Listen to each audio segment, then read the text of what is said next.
नमस्कार, मैं हूं संजय मिश्रा और आप देख रहे हैं नवभारत टाइम्स ऑनलाइन और नवभारत टाइम्स एंटरटेनमेंट।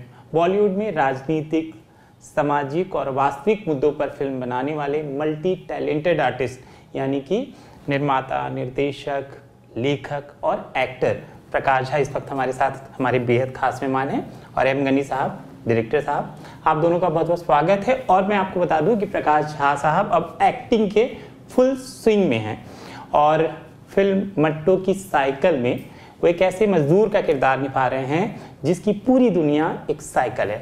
स्वागत, शुभकामनाएं। बहुत बहुत धन्यवाद। ये परिचय, इससे इतना बढ़िया परिचय किसी ने नहीं दिया फिल्म का और हम लोग का। कमाल है। मैं आपके सामने रट रहा था, आपको पता है, ताकि गलत नहीं हो जाए, वन टेक कर लूं। कमाल है। Thank you. नवभारत टाइम्स जिंदाबाद। Thank you sir. तो मट्टो चाचा, आपके लिए चाय मंगा लें? ये आपके लिए चाय सर।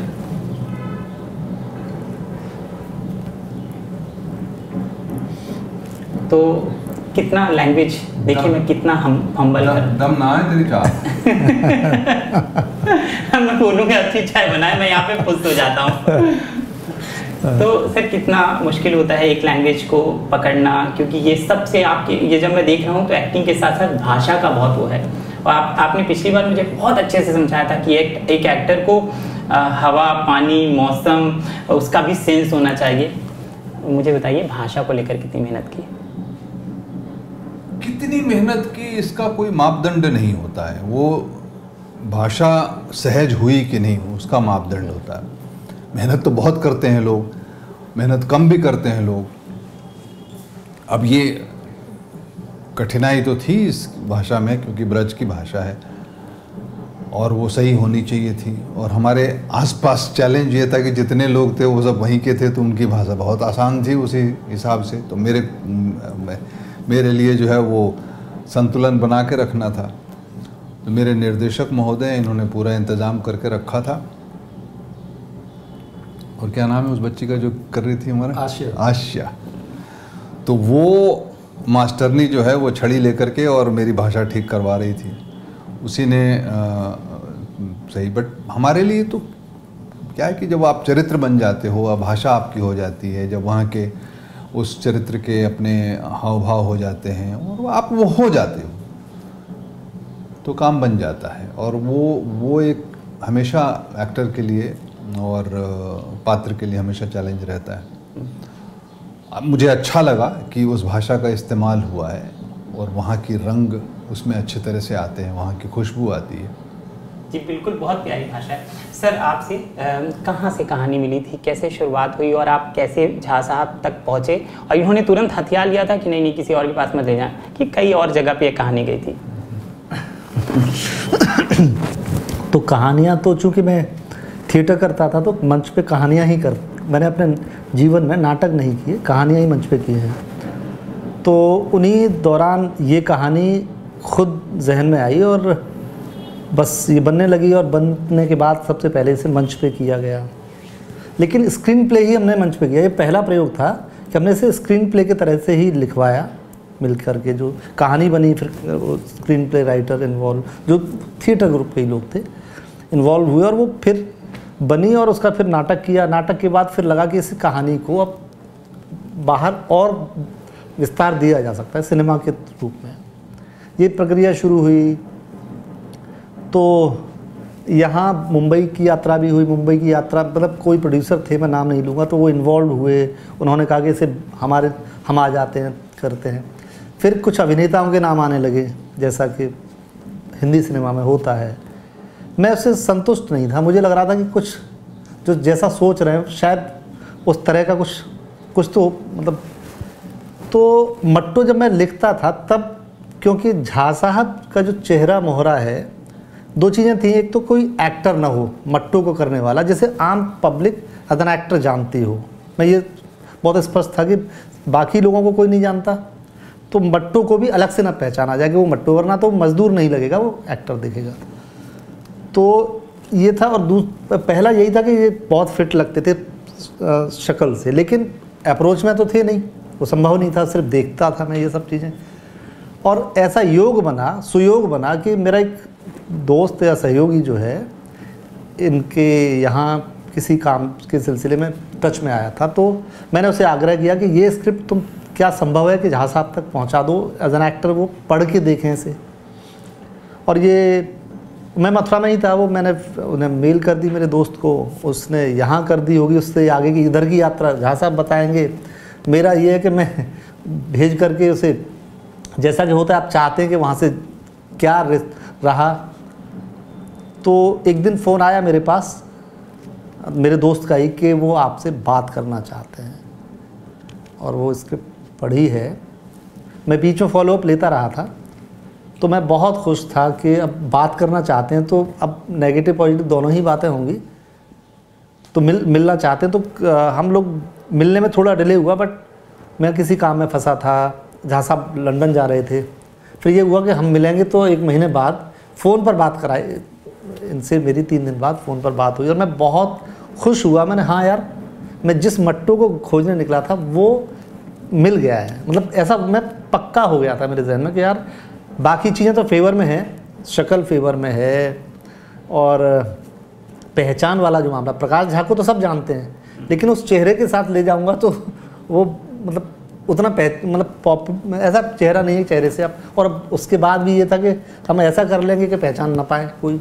जैसे साइकिल पर अगर कहीं चले, मजदूरों के बीच में हम जाते थे सड़कों पर, कोई नहीं जानता था वहाँ। इनफैक्ट हम शूट कर रहे थे एक जगह, बड़ा मज़ेदार वाक़या है, गुजरात से कोई जा रहे थे, साइकिल टूटने वाला जो सीन है ट्रेलर में जो पड़ा हुआ है, इनके पीछे ही बैठे थे, पूरा फैमिली बैठ गई थी, शूटिंग देख रहे थे।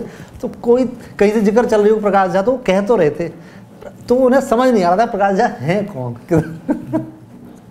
क्या बात है, ऐसा एक्टर को बहरूपिया होना चाहिए।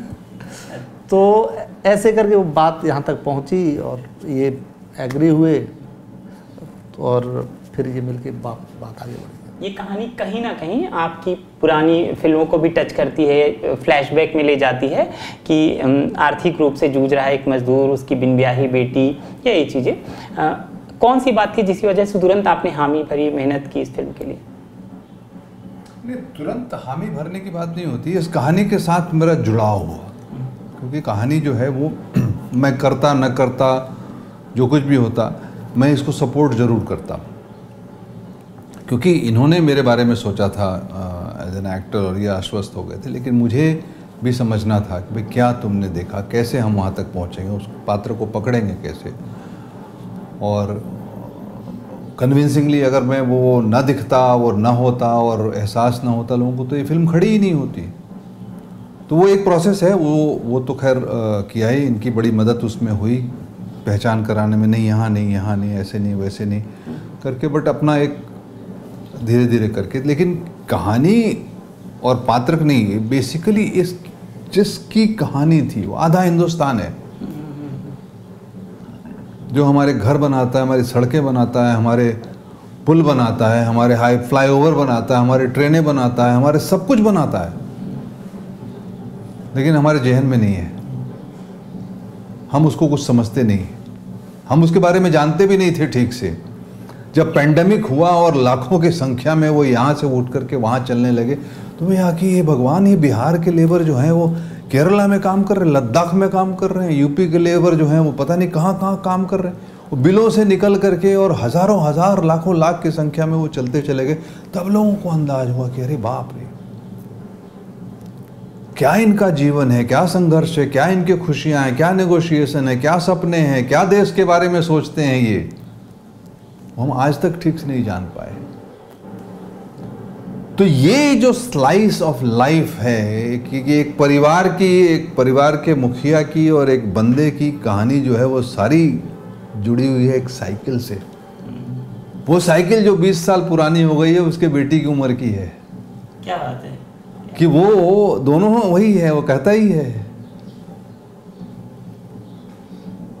कि पहली साइकिल आपको याद आती है? क्योंकि जब मैं आपके सीन देख रहा था तो मुझे मेरी साइकिल याद आ रही थी, और आप जिस तरीके से साइकिल को वो जो डग हो जाता है उसको ठीक कर रहे थे सामने आके ऐसे, मतलब वो सब मैंने भी किया है। आपकी क्या यादें हैं साइकिल से जुड़ी?